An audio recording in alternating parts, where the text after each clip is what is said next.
헤이델베르그 교리문답 72에서 74문까지입니다. 자, 제가 72문을 읽습니다. 세례의 물로 씻음이 곧 죄 씻음 자체입니까? 아닙니다. 오직 예수 그리스도의 피와 성령만이 우리를 모든 죄에서 깨끗하게 합니다. 그러면 왜 성령께서는 세례를 중생의 씻음과 죄를 씻음이라 하셨습니까? 하나님께서 그렇게 말씀하신 데에는 중요한 이유가 있습니다. 하나님께서는 몸에 더러운 것이 물로 씻겨지듯이 우리의 죄가 그리스도의 피와 성령으로 없어짐을 우리에게 가르치려 하셨습니다.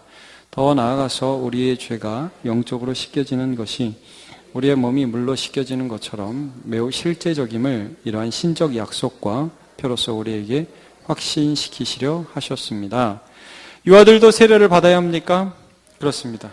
그것은 유아들도 어른들과 마찬가지로 하나님의 언약과 교회에 속하였고, 또한 어른들 못지않게 유아들에게도 그리스도의 피에 의한 속죄와 믿음을 일으키시는 성령이 약속되었기 때문입니다.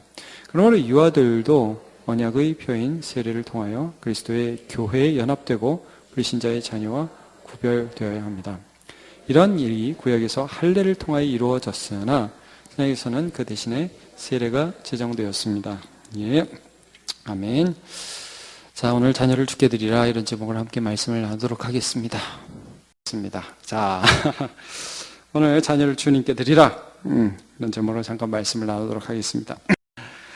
자, 우리가 세례에 대해서 지금 하고 있습니다. 그래서 하나님께서 우리에게 믿음을 주시는데, 그 믿음을 주시는 그 두 가지 방편이 있었죠. 이제 확실한 지식과 굳은 신뢰. 근데 이제 굳은 신뢰의 부분에서 하나님이 두 가지 방편을 말씀하셨다는 거죠. 하나는 이제 성례, 그래서 세례와 성찬을 말씀하시고, 또 하나는 말씀 선포, 복음 강론을 통해서 우리에게 하나님을 향한 굳은 신뢰의 믿음을 일으키신다 하는 것들을 살펴봤습니다. 생각나십니까? 자, 오늘 뭐 하여튼 간단하게 그 서론적인 부분을 하겠습니다. 그래서 이제 지지난주에 이제 한 두 번에 걸쳐서, 지난주는 우리가 이제 전도에 대한 말씀을 나누었고, 이 그 세례가 의미하는 것은, 하나는 이 죄 씻음인데, 하나는 뭘로 씻음을 말씀하냐면 그리스도의 보혈을 의미한다고 그랬어요. 피. 그리고 또 하나는 성령의 새롭게 하심을 뜻한다고 해서 두 가지 의미가 세례에 있다는 것을 말씀했습니다.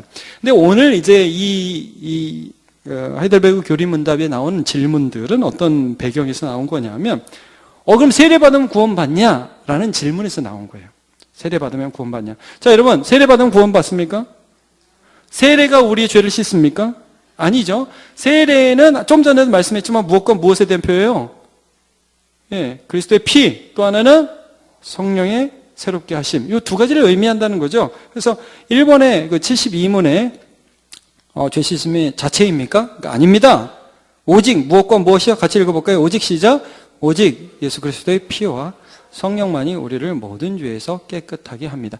그러니까 이렇게 되면, 그럼 뭐 세례 꼭 안 받아도 되겠네 하는 무용론이 다시 나올 수 있잖아요. 뭐 그럼 뭐하러 세례 받습니까? 뭐 이거 우리 믿으면 되지 뭐. 이런 의미 아니에요? 근데 이렇게 우리가 그럼 필요 없지 않느냐라는 대답에서, 그럼에도 불구하고 왜 받아야 하느냐를 73문에서 말씀하는 거예요. 여러분, 예수를 믿었으면 세례를 받는 것이 맞습니다.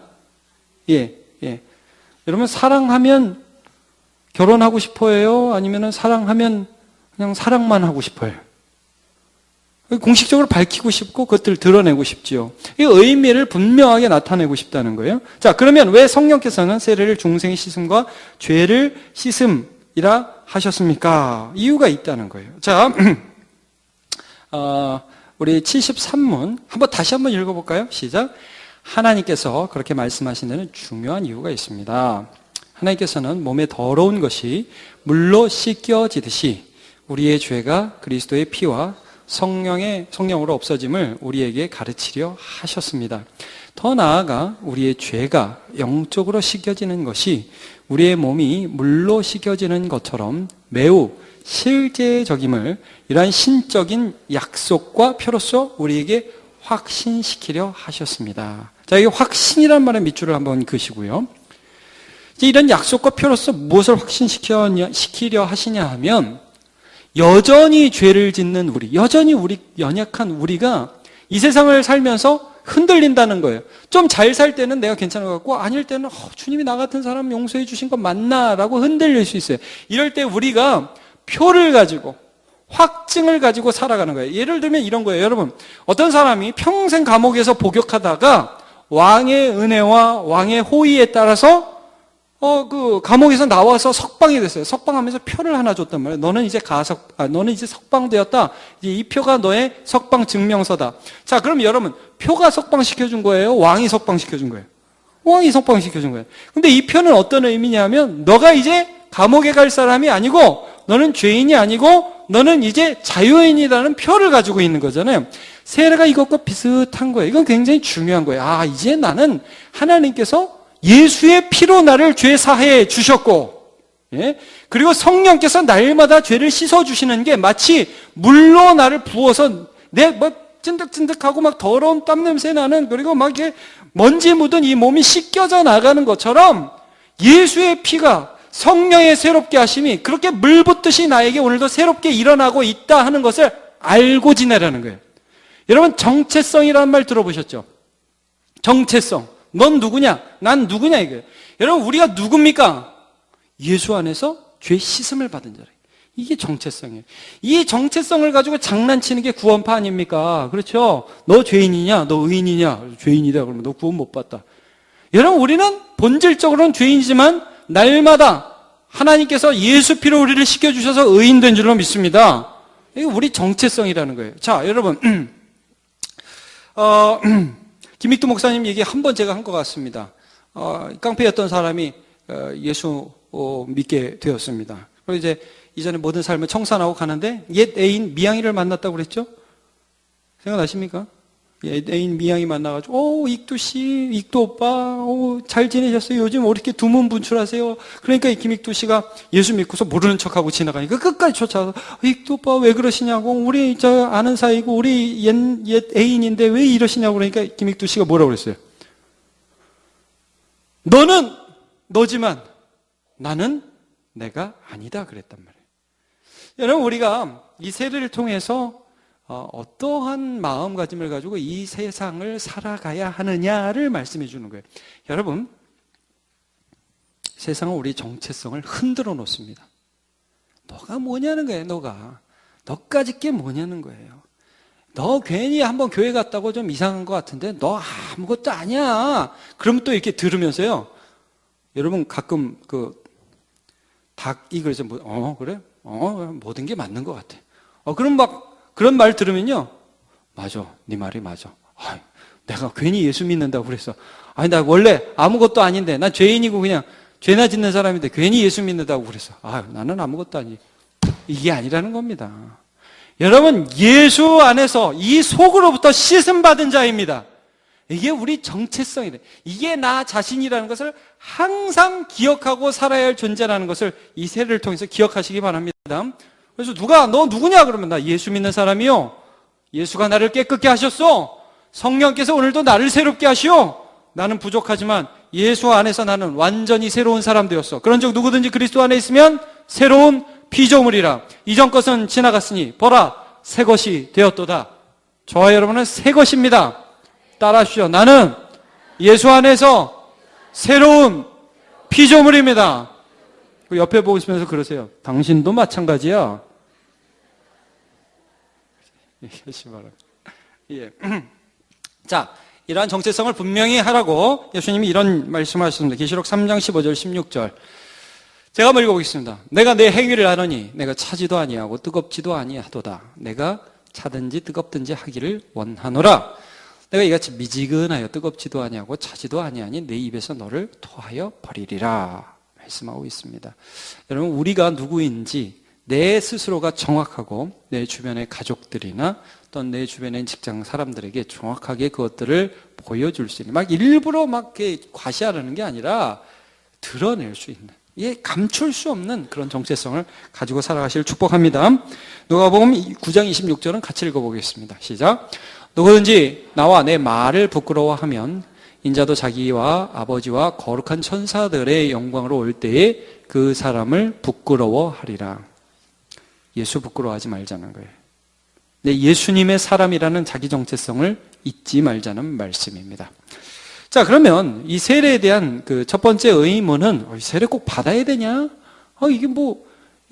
어차피 예수 피로 구원받는 건데 뭐하러 세례 받아야 되느냐? 이런 질문에 관한 것이었다면 두 번째 질문은 뭐냐면 유아 세례에 대한 거예요. 여러분, 이거 우리는 별거 아닌 것 같은데 이게 교회사적으로 굉장히 큰 이슈가 됐던 부분입니다. 자, 요거 보지 말고 여러분 유아 세례 받아야 됩니까? 네. 자, 천주교한다. 천주교는 받죠. 유아 세례 안 받는 교단이 있습니다. 침례교입니다. 아십니까? 침례교는 유아 세례 없습니다. 자, 근데 그 사람들 말 들으면 굉장히 설득력 있고 맞아 보입니다. 예를 들면 이런 거예요. 여러분, 우리가 세례 받는 건 믿음의 표죠. 자, 우리 유아 세례 받는 그 쪼무레기들 있죠. 이런 애들. 자, 믿음이 있습니까? 없습니까? 걔들이 믿음이 있어요? 없어요? 자의식 자체가 없잖아요. 여러분 혹시 1살 때 분유 드시던 생각 나십니까? 그때 엄마가 막 젖병을 꽂아 넣었어. 생각 나십니까? 안 나요. 자, 여러분 이게 신학적으로 굉장히 어려운 부분이기도 한데 이런 질문들을 하는 거예요. 여러분 1살 때 죽은 애는 천국 갑니까? 지옥 갑니까?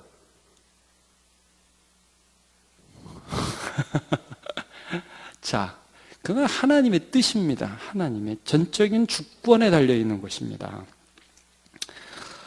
그러니까 이 사람들이 하는 말이 뭐냐면 유아들은 믿음을 표현할 수 없다. 그러니까 세례 주는 게 불가하다 이거예요. 맞는 것 같지 않아요? 갑자기 헷갈리죠? 자, 여러분 이렇게 하시면 헷갈리는 겁니다. 그래서 침례교에 가기도 하고 침례에서 이렇게 막 물에 들어갔다 나왔다. 이거는 제가 저번 주에 한번 설명했습니다. 왜 우리는 그렇게 하지 않는지. 그리고 왜 유아 세례가 그 사람들은 불가하다. 그래서 이 사람들은요, 자기의 의식이 불분명한 때 세례를 받은 사람은 가짜다 이거예요. 그래서 세례를 다시 받아요. 다시 받아. 이게 진짜다. 이렇게 해요. 그럼 물속에 푹 들어갔다. 근데 이게 왜 우리가 이게 아니라고 하는지 거기에 대해서 우리가 좀 분명히 알아야 되는. 그게 굉장히 맞는 말이에요. 여러분 이거는 이제 할례와 관계에서 이 의문들을 좀 풀어가야 합니다. 자, 이게 뭐냐면 세례 자체가 우리를 구원하는 게 아니고 세례는 믿음의 표현이고 또 구원받은 자의 그런 약속인데 유아에게는 어떻게 적용되는지 한번 볼게요. 자, 유아들이 세례 받아야 합니까? 답 73번 한번 보시죠. 그렇습니다. 한번 같이 볼게요. 시작. 그렇습니다. 그것은 유아들도 어른들과 마찬가지로 하나님의 언약과 교회에 속하였고 또한 어른들 못지않게 유아들에게도 그리스도의 피에 의한 속죄와 믿음을 일으키시는 성령이 약속되었기 때문입니다. 잠깐만요, 여러분. 여러분, 아이들이 여기까지 잠깐만요. 아이들, 아주 어린 아이들을 하나님이 구원하실 수 있습니다. 자, 그때 그 아이들을 구원하실 때 하나님이 무엇을 통해서 그들을 구원하실까요? 예수 피입니다. 동일하게. 그러니까 여러분, 그들에게 자의식이 없습니다. 그러나 어린이들을 구원하실 때에 어린이들을 하나님 구원하실 수 있잖아요. 그때도 하나님은 예수를 의지하여 하나님의 예수를 의지하는 게 아니라 예수의 능력과 예수의 피로 구원하시는 거예요. 여러분, 유아세례 할 때 늘 목사님 하시는 멘트 있죠? 당신은 이 아이에게도 하나님의 은혜, 그리스도의 복음, 그리스도의 능력, 예수의 피가 필요함을 인정하십니까? 생각나십니까? 여러분, 아이에게도 예수의 피가 필요하다고요. 그리고 그가 교회 일원으로 받아들여져서 이 아이가 믿음으로 살아야 할 것이라는 고백을 하는 거예요. 네. 그러니까 얘가 믿음이 있어서 주는 게 아니라 얘가 대단한 신앙이 있어서 세례를 주는 게 아니라 믿음의 권속으로 살아야만 소망이 있다는 표로써 주는 거예요. 그리고 얘도 교회 안에서 자라야 한다는 거예요. 같이 믿음 안에서 자라나야 할 하나님의 예수 그리스도의 은혜를 필요로 하는 사람이라는 이 어린아이도 그 은혜를 필요로 한다는 것을 가족이, 부모가 간절하게 고백하는 거예요. 그것이 어디에 나타나냐? 조금 더 읽어볼게요. 그러므로 유아들도, 우리가 일담한데 거기 계속 읽어보죠. 시작. 그러므로 유아들도 언약의 표인 세례를 통하여 그리스도의 교회에 연합되고 불신자의 자녀와 구별되어야 합니다. 다른 존재라는 거예요. 이 아이는 믿음 안에서 자라야 한다는 신앙 고백이에요. 이게 신앙 고백. 그리고 이 아이가 그리스도에게 떨어지면 안 되고 우리는 이 아이를 믿음으로 키워내겠다는 그런 신앙 고백이에요. 여러분, 이 부모가 이런 신앙 고백이 있어야 됩니다. 자, 이런 일이 시작. 이런 일이 구약에서는 할례를 통하여 이루어졌으나 신약에서는 그 대신 세례가 제정되었습니다. 열정적으로 우리가 유아 세례를 주는 이유가 있습니다. 구약의 할례의 전통이 세례로 이어졌기 때문이에요. 여러분, 구약의 할례는 누구에게 주죠? 난지 8일 만에 아이에게 줍니다. 사내 아이에게 줍니다. 자, 한번 찾아볼게요. 의미들을. 자, 우리 한번 골로새서 2장 11절. 아니면 PPT 있습니다. 있죠? 골로새 2장 11절. 같이 한번 보겠습니다. 시작. 또 그 안에서 너희가 손으로 하지 아니한 할례를 받았으니 곧 육의 몸을 벗는 것이요 그리스도의 할례니라. 네, 12절. 너희가 세례로 그리스도와 함께 장사되고 또 죽은 자들 가운데서 그를 일으키신 하나님의 역사를 믿음으로 말미암아 그 안에서 함께 일으키심을 받았느니라. 자, 물론 이 세례는 성령 세례를 가리키는 것입니다. 그러나 11절 앞에 좀 전에 읽었던 말씀 보시면 너희가 손으로 하지 아니한 할례 곧 육의 몸을 벗는 것 그리스도의 할례니라 하고서 세례가 나오잖아요. 할례의 전통이 세례로 이어졌다는 걸 말씀해 주고 있는 거예요. 근데 할례를 처음 명했던 그 아브라함에게 명령하셨던 하나님 말씀 보시면 창세기 17장입니다. 자, PPT 한번 보여주세요. 제가 읽어볼게요. 하나님이 또 아브라함에게 이르시되 그런즉 너는 내 언약을 지키고 내 후손도 대대로 지키라. 너희 중 남자는 다 할례를 받으라 그랬죠. 근데 이것이 나와 너희와 너희 후손 사이에 지킬 내 언약이니라. 그 약속을 모두 다 같이 하는 의식이었어요. 그러니까 유아에게 할례를 하는 것은 함께 믿음으로써 너희 가족 안에서 한 교회로서 믿음을 가진 신앙 공동체로서 자라나겠다는 하나의 의식이었다는 거예요. 부모가 처음부터 그렇고 아이도 나는 하나님의 백성이구나 하는 것들을 알면서 자라나야 한다는 말씀이었어요. 자, 11절. 너희는 포피를 베어라. 이것이 나와 너희 사이에 언약의 표징이 되리라. 이 약속이라는 거예요. 세례가 이것을 이어서 물로 씻으면서 약속이 되는 거예요. 너희는 대대로 모든 남자는 집에서 난 자나 또는 너희 자손이 아니라 이방 사람에게선 돈으로 산 자를 막론하고 난 지 8일 만에 아기 때 할례를 받을 것이니라. 자, 여러분, 오늘 왜 목사님이 저 유아 세례 갖고 저렇게 열불을 내시나 이런 생각을 할 수 있습니다. 근데 여러분, 제가 좀 열을 내야 되겠습니다. 우리의 자녀가 하나님께서 우리에게 우리의 자녀를 맡기셨을 때에는 그 자녀에게 신앙이 계승되기를 하나님이 그런 소원과 계획을 가지고 우리에게 주시는 거예요. 이 아브라함 때 수많은 사람들이 그리고 그 이전에 수많은 사람들이 신앙 계승에 실패했어요. 노아 시대 때 어떻게 됐습니까? 아담부터 노아 시대. 수많은 믿음의 사람이 셋으로부터 나왔죠. 네, 하나님의 아들들이 사람의 딸들을 사랑했어요. 막가기 시작했다고요. 여러분, 세상은 점점 막가기. 하나님을 모르는 사람들이 아니었어요. 그러나 점점 하나님을 등한시하는 일들이 있어요. 근데 여러분, 성경에서 마땅히 가르칠 것을 어른에게 가르치렵니까? 아이에게 가르치렵니까? 아이에게. 자, 세례도 우리가 우리의 정체성을 분명히 해야 된다는 거예요. 그러면 우리의 정체성, 나의 정체성, 세례뿐만 아니라 우리 가족의 정체성, 우리 교회의 정체성을 아이들 때부터 정확하게 너는 예수 그리스도의 피가 필요한 자다. 여러분, 이게 청년들이 좀 들어야 되는데, 배운주 시집 가면 애를 낳아서 믿음으로 키우시기를 축복합니다. 시집 꼭 가십시오. 정선이 시집 가서 꼭 애를 믿음으로 키우시기를 축복합니다. 아멘. 자, 이다혜 양 시집 가서 꼭 애를, 이다혜 양 우리 교회 간사인데 애를 한 4명 낳겠다고 저한테 그랬어요. 4명 다 믿음으로 키우시길 축복합니다. 그게 여러분 큰 다음에 하는 게 아니라요. 큰 다음에 그런 결심을 하는 게 아니라 청년 때부터 그런 결심을 하고 그런 문화 가운데 나야 돼. 여러분 우리가 요즘에 창세기 보잖아요. 이 야곱 에서 결혼하는 거 보잖아요. 이 에서가 햇사람들과 결혼해서 얼마나 부모에게 근심이 됩니까? 이삭이 나중에 야곱을 믿는 가정에 같이 신앙적 공유를 할 수 있는 그런 결혼을 시키잖아요. 그래서 야곱을 바단 아람에 보내잖아요.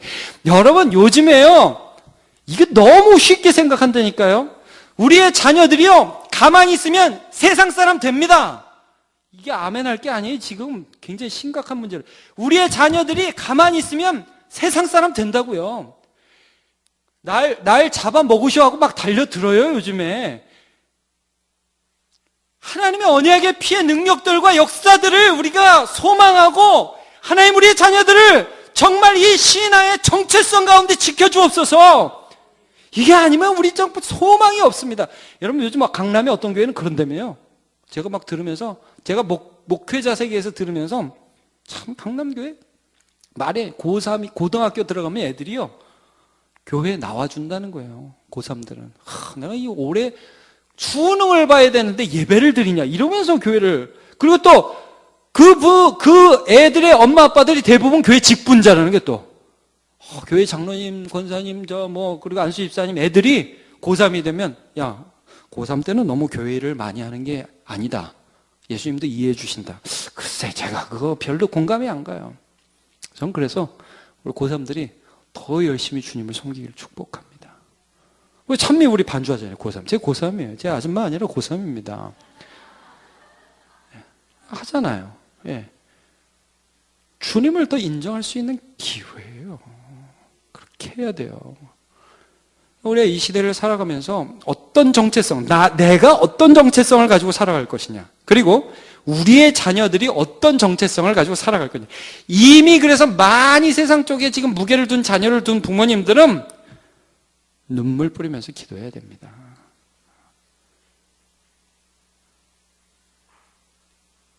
정신 차려야 됩니다. 네. 여러분 사느냐 죽느냐의 문제예요. 교회 학교가 죽어가요. 교회 학교가 죽어가요. 저는 우리 남문교회 초등부, 유년부, 유치부 더 모였으면 좋겠어요. 예, 인간들도 많이 사람들 머릿수도 많이 모였으면 좋겠지만 제 말씀 뭐냐 하면 우리 초등부 애들이 막 집회하면서 1시간 설교 들고 막 손 들고 찬양하고. 저도 가까이 지내는 초등학생이 한 명 있거든요.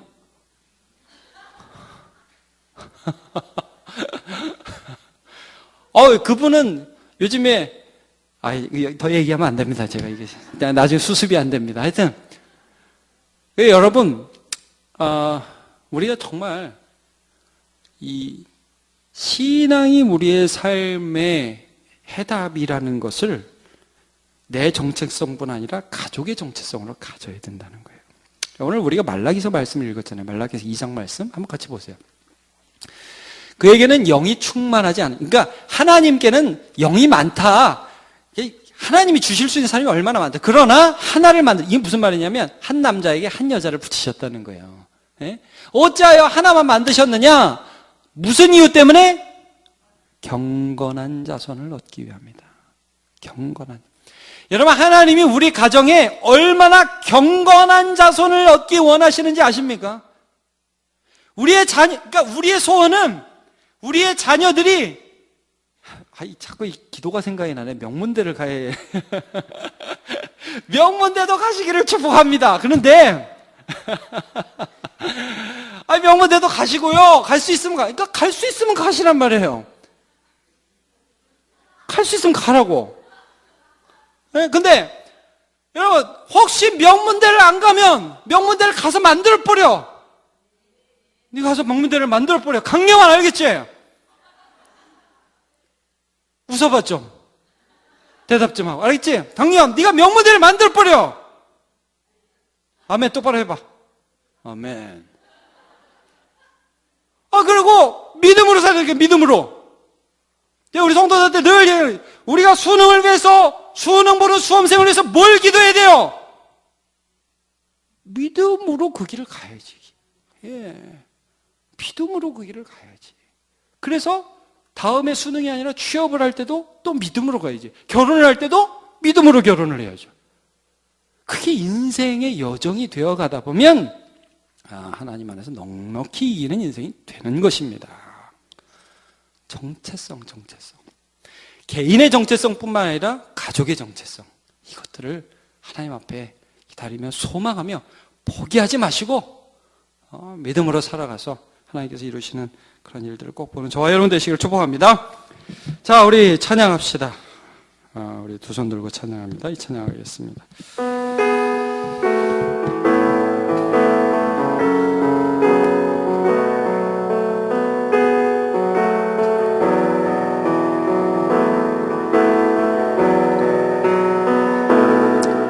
두 손 들고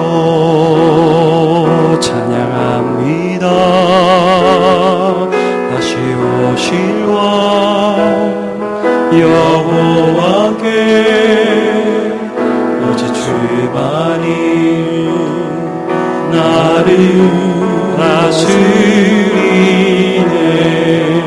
두 손 들고 찬양합니다. 다시 오실 왕 여호와께 두 손 들고 찬양합니다. 다시 오실 왕 여호와께 오직 주만이 나를 다스리네. 나 주님만을 섬기리. 나 주님만을 이게 우리의 정체성입니다. 헛된 마음 버리고 헛된 마음 버리고 성령이여 내려고 충만하게 하소서. 충만하게 하소서. 나 주님만을 섬기리. 나 주님만을 섬기리. 헛된 마음 버리고 성령이여 내려고 충만하게 하소서. 우리 한 번만 더요. 나 주님만을 섬기리. 나 주님만을 섬기리. 주님 헛된 마음을 버립니다. 헛된 마음 버리고 성령이여 내오늘 성령이여 내오늘 충만하게 하여 주옵소서. 충만하게 하소서. 주님 앞에 내 생명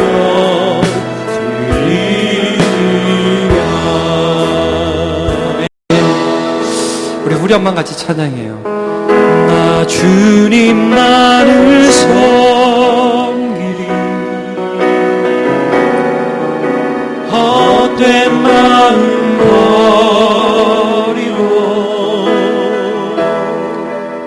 성령이여 내려고 충만하게 하소서.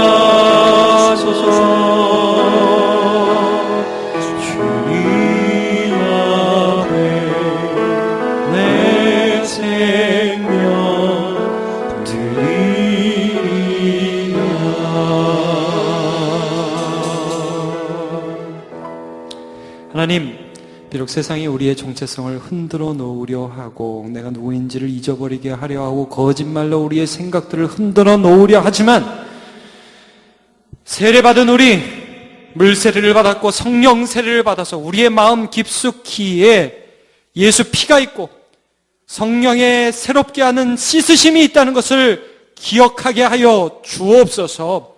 세상의 거짓말에 흔들리는 자가 아니라 복음의 말씀에 강한 자가 되게 하여 주옵소서. 하나님, 우리 자녀들, 우리 모든 식구들을 위하여 기도합니다.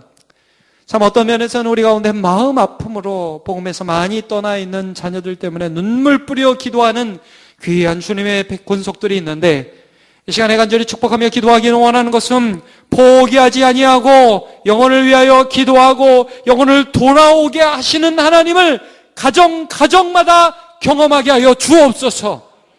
하나님, 그리고 우리의 자녀들에게 은혜를 내려 주시사 어릴 때부터 여호와 경외함을 배우게 하여 주옵소서. 이 시대가 얼마나 악한 시대입니까? 가만히 있어도 죄짓자고 달려오고 세상의 아름다움과 멋진 것이 우리를 미혹하는 시대에 살고 있습니다만, 주님 인도해 주셔서 그런 아름다움보다 말씀의 아름다움, 예수의 아름다움, 복음의 경외함, 경이로움에 우리의 마음을 주님께 그렇게 끌리며 우리의 마음을 드리는 인생이, 우리의 가족이, 우리의 자녀가 되게 하여 주시옵소서. 남문교회가 이 사역을 감당하며 자녀들을 주께로 올려드리는 이 사역 잘 감당할 수 있도록 도와주시옵소서. 하나님, 우리 온 직분자들이 이 일에 함께 마음을 모이고 교역자들이 뜻을 모아 기도하고, 하나님 아버지 모든 부서에 성령의 임재하심이 있고 제자로서 거듭나는 삶이 있고 변화되며 예수를 사랑하는 아이들이 일어나게 도와주시옵소서. 감사드리며 예수님의 이름으로 기도합니다.